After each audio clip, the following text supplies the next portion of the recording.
إلى حضرة سيدنا رسول الله محمد بن عبد الله وعلى آله وصحبه وقرباته وذريته أجمعين والتابعين والتابع التابعين والأولياء والشهداء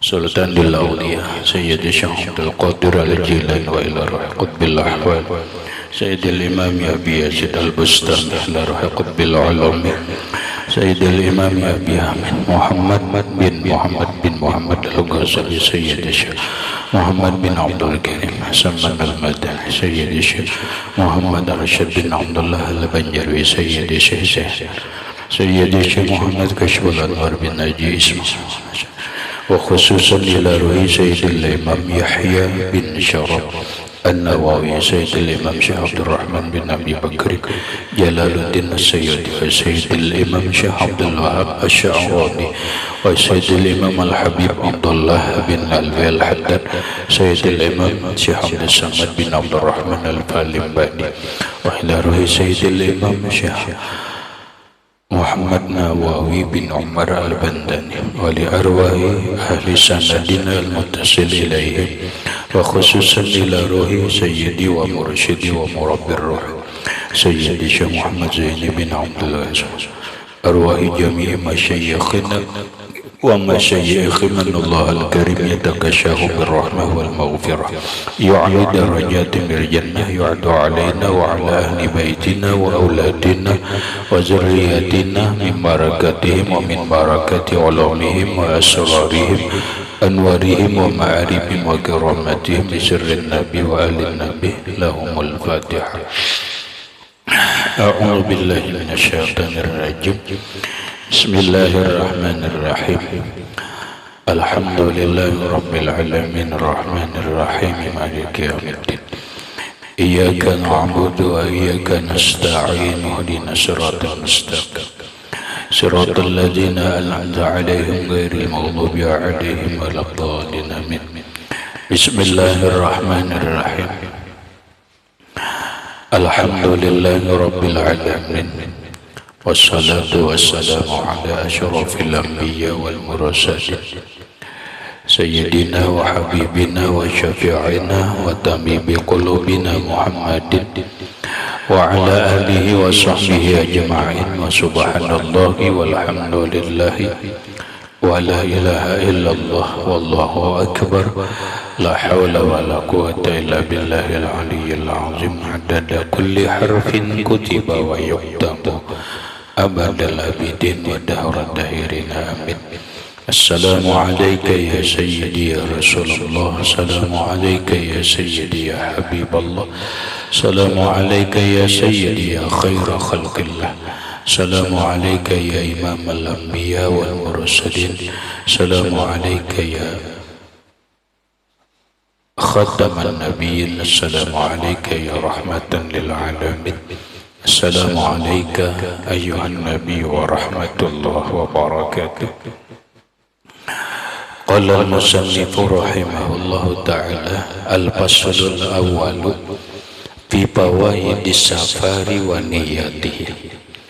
Bermula pasal yang pertama pada menyatakan beberapa faedah safar dan kelebihannya dan niatnya. Maksudnya pasal yang pertama menjelaskan masalah kelebihan dan manfaat beperjalanan, kelebihan dan manfaat musafir, kelebihan dan manfaat kita berjalan atau traveling, dan sekaligus bagaimana niatnya. Adapun faedah safar itu 4 perkara. Pertama, musafir karena menuntut ilmu, yaitu ada kalanya wajib dan ada kalanya sunat, dan di dalamnya itu beberapa kelebihan.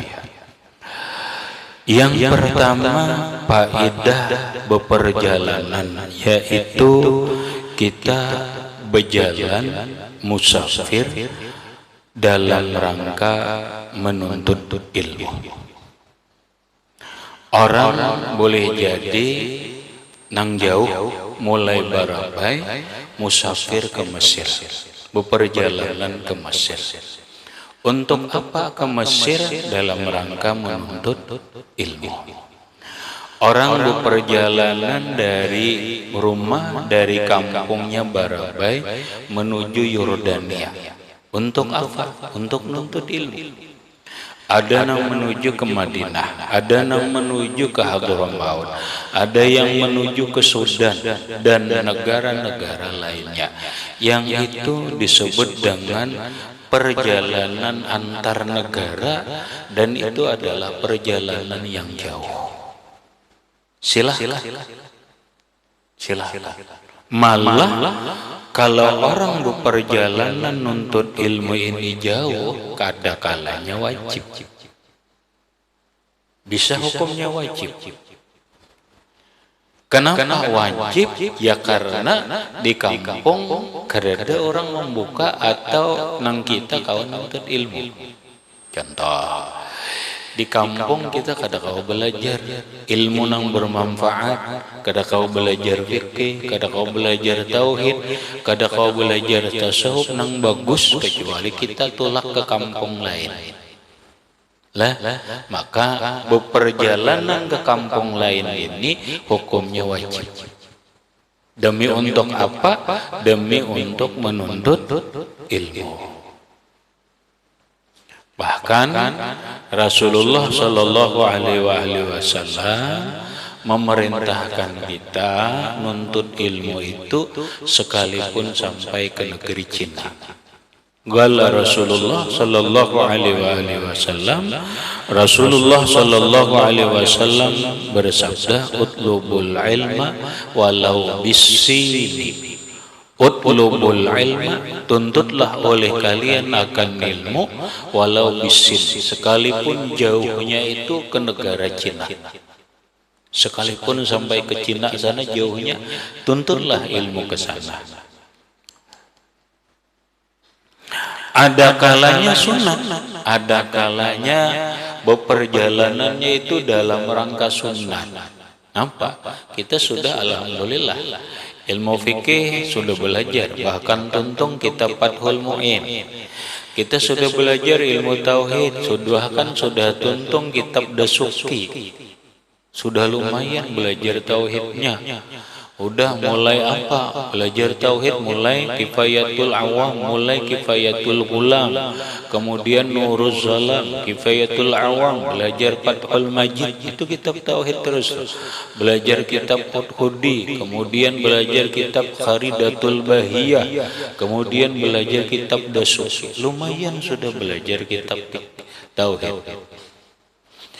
Sudah belajar tasawuf ke itu juga sudah. Mulai tasawuf nang kecil-kecilan, ilmu tasawuf naik kepada ilmu tasawuf nang agak lumayan. Walaupun apa? Walaupun bahasa Melayu apa nang dibaca penawar bagi hati. Belajar ilmu tasawuf, mulai belajar Bidayatul Hidayah, belajar akhlak, belajar Risalatul Mu'awanah, belajar apa? Belajar Kifayatul Atqiyah, belajar sampai belajar Ihya Ulumuddin, atau sudah belajar Minhajul Abidin. Sudah.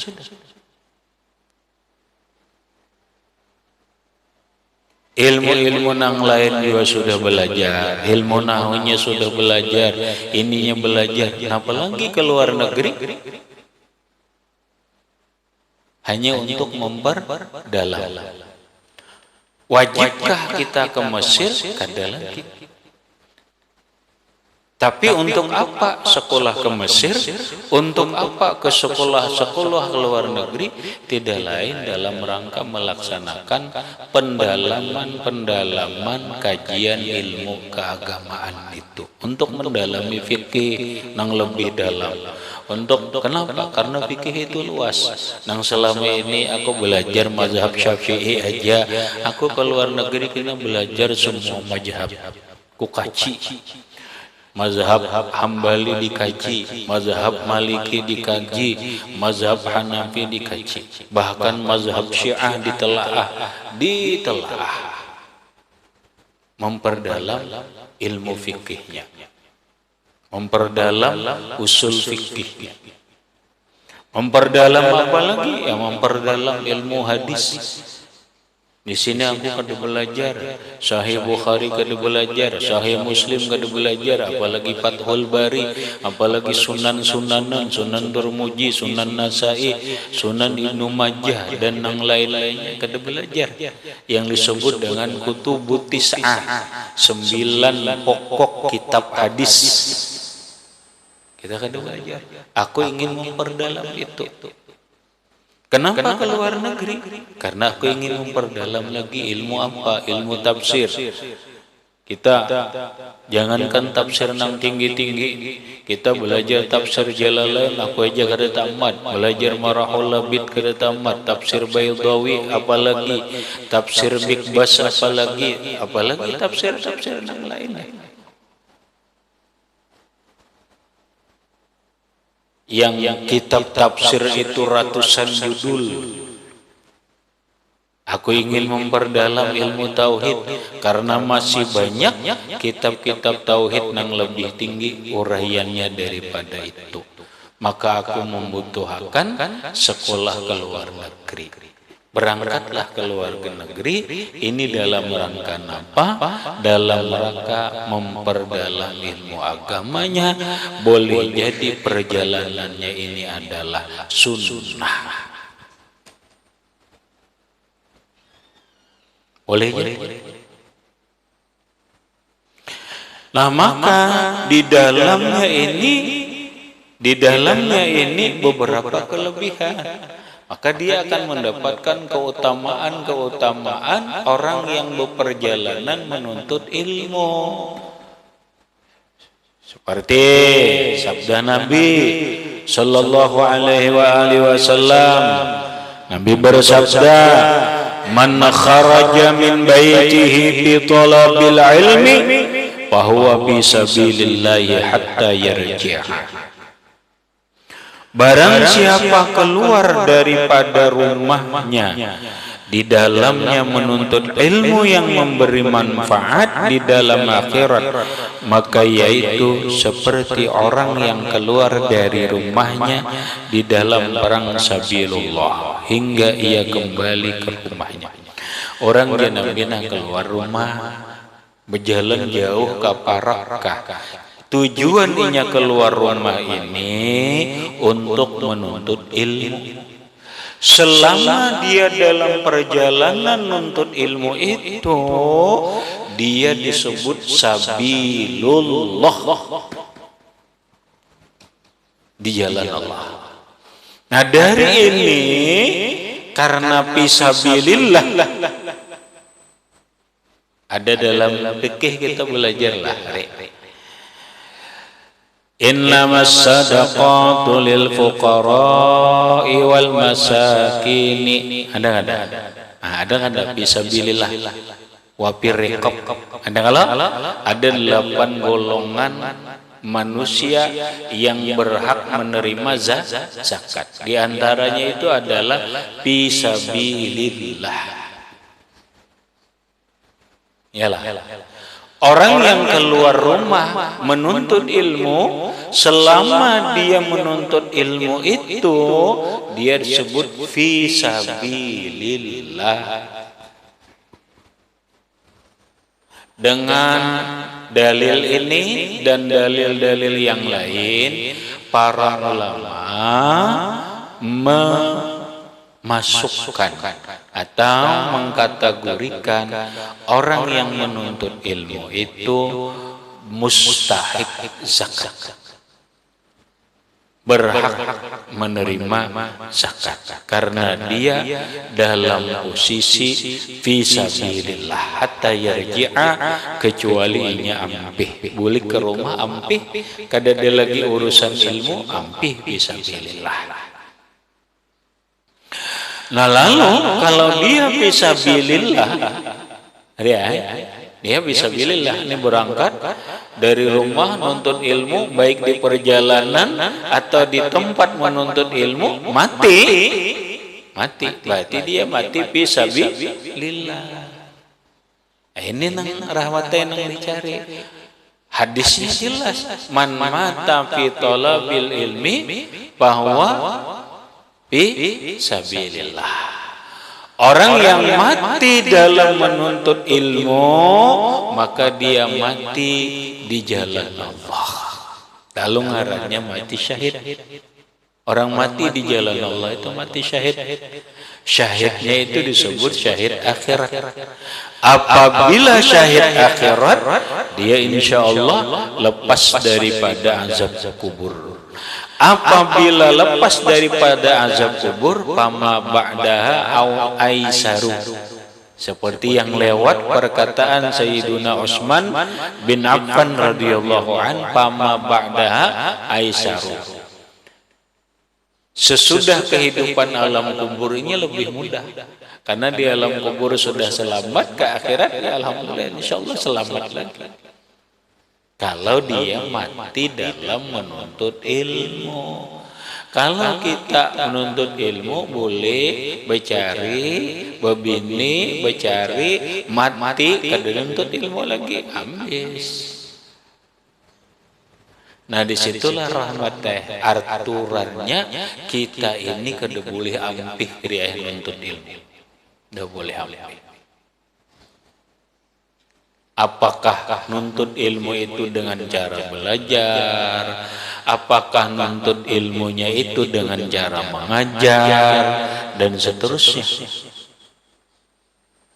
Lamun kita ini boleh becari, bebini, baanak, terus mau posi anak aja lagi, lain bisa. Mun kita masih aja nuntut ilmu, belajar masih, mengajar masih, mati dalam keadaan sabilullah, di jalan Allah, mati syahid akhirat. Nang jadi tuan guru kah, nang kada kah, jadi pedagang aja kah, jadi pengusaha aja kah, Pak, prinsipnya tidak ada kata ampih dalam menuntut ilmu. Itu aja, jangan ampih menuntut ilmu. Supaya apa? Supaya mati dalam keadaan menuntut ilmu. Nabi mengatakan orang yang mati dalam menuntut ilmu bahwa fisabilillah, dia mati di jalan Allah, mati syahid akhirat.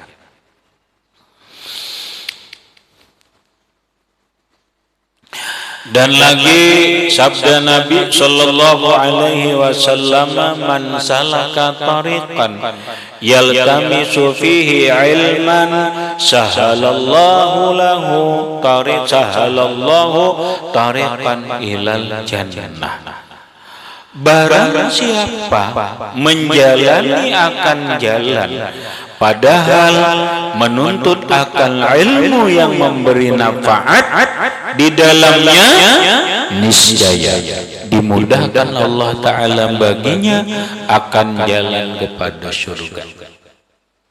Orang tolak berjalan, kemanakah tolaknya? Mau nuntut ilmunya ke Banjar seminggu sekali ke Banjar, atau seminggu sekali ke Jakarta, seminggu sekali ke Malaysia, seminggu sekali ke Brunei, seminggu sekali ke Singapura, bahkan ke luar negeri, mau ajar belajar.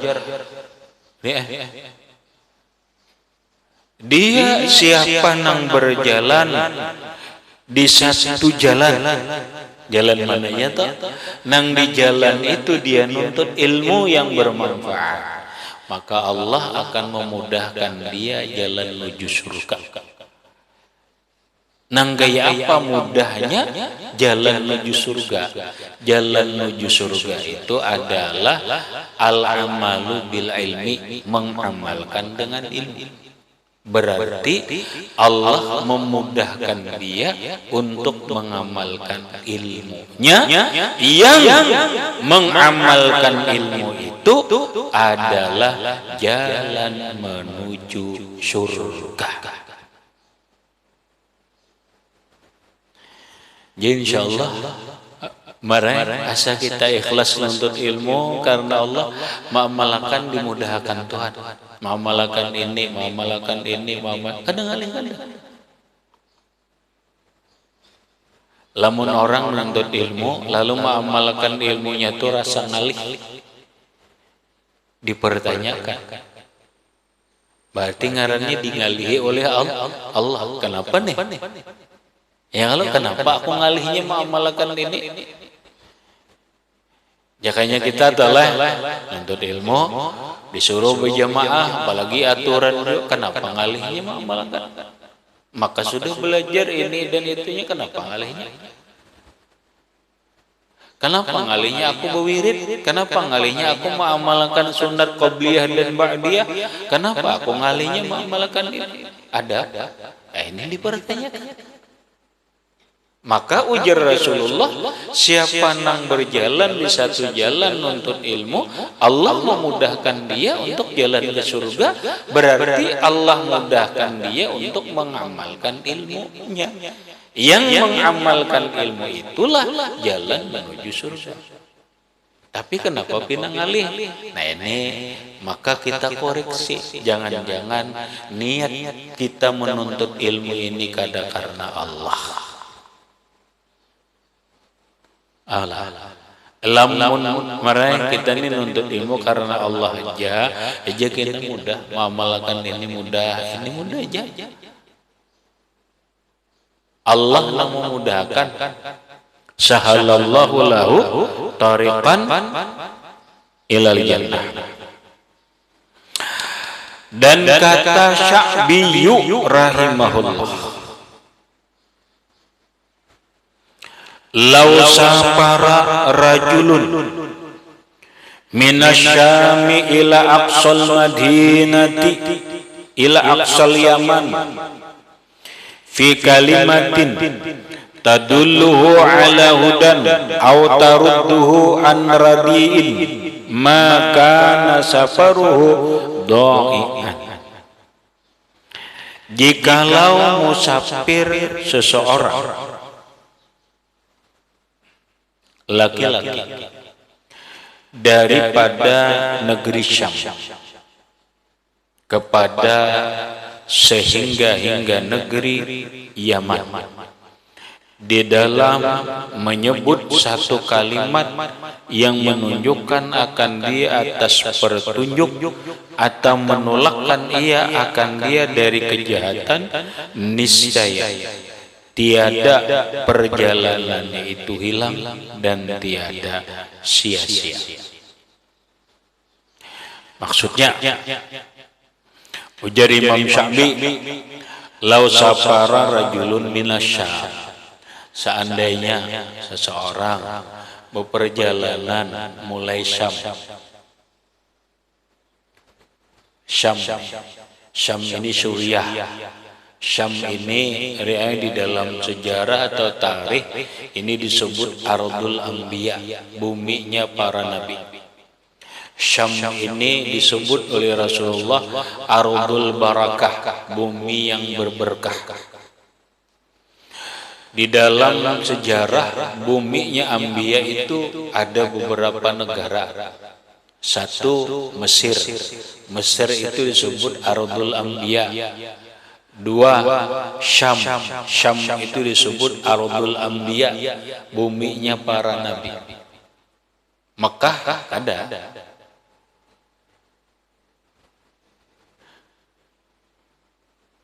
Rata-rata para nabi itu selalu ada di Syam, ada di Mesir. Syam, Mesir. Sebagian memang ada catatan sejarah ke Yaman, tapi nang iyanya nang banyak itu adalah ke Mesir dan ke Suriah. Sehingga kalau mengenai tentang ini, kita harus belajar kitab yang namanya Kitab Berkah. Ada judulnya kitabnya kondol ke ini, berkaitan dengan negara Syam. Bahwa Syam itu negara yang diberkahi oleh Allah. Walaupun belakangan negaranya runtuh, negaranya menjadi gersang. Dan itu bagian daripada isyarat akhir zaman. Isyarat bahwa kita ini sudah berada di penghujung zaman. Perjalanan untuk zaman untuk menuju kiamat. Karena ada penjelasan-penjelasan dari Rasulullah. Semuanya berawal dari negeri Syam. Lalu di Syam ini apa yang dikatakan Nabi, Syam ini adalah negerinya Budala, negerinya banyak para wali abdal, itu di negeri Syam. Jadi orang hendak melihat orang-orang wali nang agak aneh, wali hebat dan sebagainya, itu ada di negeri Syam.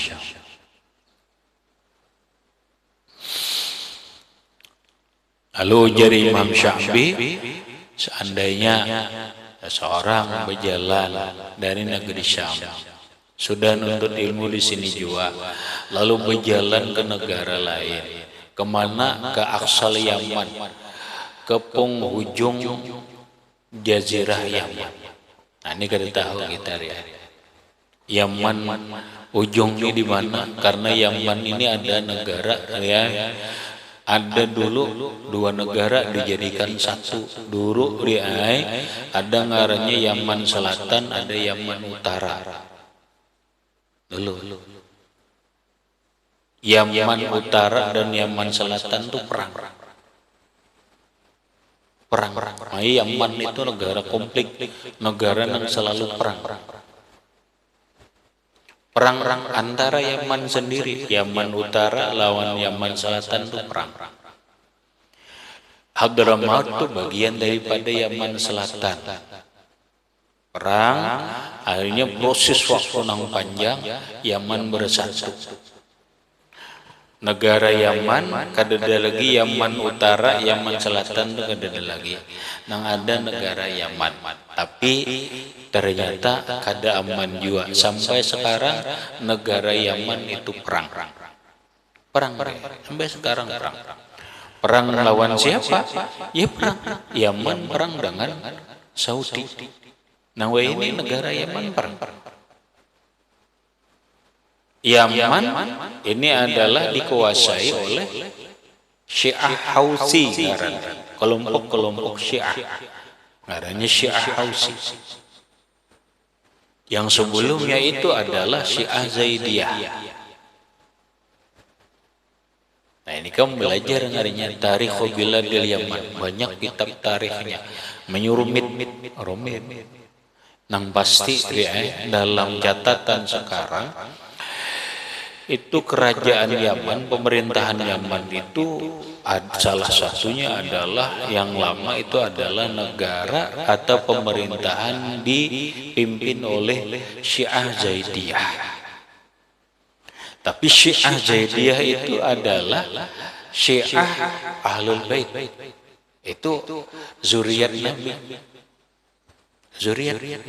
Bahkan dalam catatan keilmuan, silsilah yang paling sahih, silsilah yang paling sahih itu adalah silsilah bukan Imam Zaidiyah, imamnya Syiah, orang-orang Zaidiyah. Kamu kadang ngerti ini kajian yang lebih jauh. Nah, sudahlah, pokoknya ngaji dari Yaman, dari Suriah ke ujung Yaman, apakah itu Hadramaut bagian daripada ujung Yaman, kita kada tahu. Pokoknya di ujung Yaman lah, mau ke Hadramaut, mau ke Siwun, mau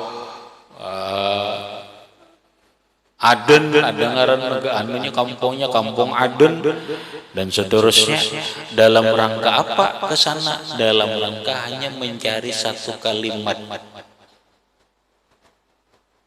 Tapi dengan satu kalimat itu dia bisa mendapat petunjuk jalan kepada Allah. Kalau bahasa orang ini, orang dari mungkin dari Suriah ke Yaman dalam rangka mengambil tarekat. Umpama ngambil tarekat dia, ngambil ijazahnya, kadang ngaji cuma mencari betalkin ijazah tarekat ke sana, itu boleh. Itu aja. Sekalipun itu kata Imam Sya'bi itu adalah perjalanannya itu kada sia-sia. Perjalanannya kada sia-sia. Itu adalah perjalanan ibadah. Atau dia berperjalanan dari Syam ke negeri Suriah, dari Syam ke negeri ujung Yaman, hanya mencari kalimat, tapi dengan kalimat itu dia bisa menolak kesesatan. Menolak kesesatan. Talurah ini umpama seseorang terjadi permasalahan besar. Dan ini kadang kau diurai. Kadang kau diurai kecuali seseorang datang ke tempat itu hanya mencari satu kalimat, bila kalimat itu ada, selesai. Berangkatlah seseorang ke negeri ujung sana mencari kalimat, dengan kalimat ini semua permasalahan jadi selesai. Jadi selesai. Maka perjalanannya ini adalah perjalanan yang sangat bermanfaat, perjalanan yang tidak akan sia-sia. Orang dulu deh, coba kamu paham. Orang dulu, ini kamu biar paham kita. Orang dulu nuntut ilmu hanya mencari ijazah saja, hanya mencari sepotong ilmu, berpindah-pindah negara. Benar. Orang ya kayak itu tadi. Kamu apa? Ke Jawa mencari apa? Kada apa-apa. Aku ingin mencari ini aja. Bila sudah dapat ini, aku boleh. Kena pindah lagi. Ini di mana adanya? Ini ada di Brunei. Berangkat ke Brunei. Cari apa? Aku cuma mencari ini. Berangkat ke Brunei, dapat, boleh. Kena cari lagi, oh ini di mana ada? Oh ini ada di Malaysia, ke Malaysia lagi berangkat. Demi untuk apa? Demi untuk mencari kalimat ini. Makanya mestinya kamu bagus. Bila libur itu, rahmatnya libur, silahkan berjalan, bagus berjalan. Tapi berjalannya ini dalam rangka mencari walau hanya satu kalimat ilmu, apalagi dapat ilmu yang banyak. Cari. Oh aku kada dapat di sini cari, aku harus ke sana. Oh itulah ke sana. Dan itulah da'wus sholihin. Orang-orang dulu, orang-orang soleh, gitu memanfaatkan. Begitu libur, berjalan. Berlibur, berjalan. Mencari siapa? Yang cari ilmu.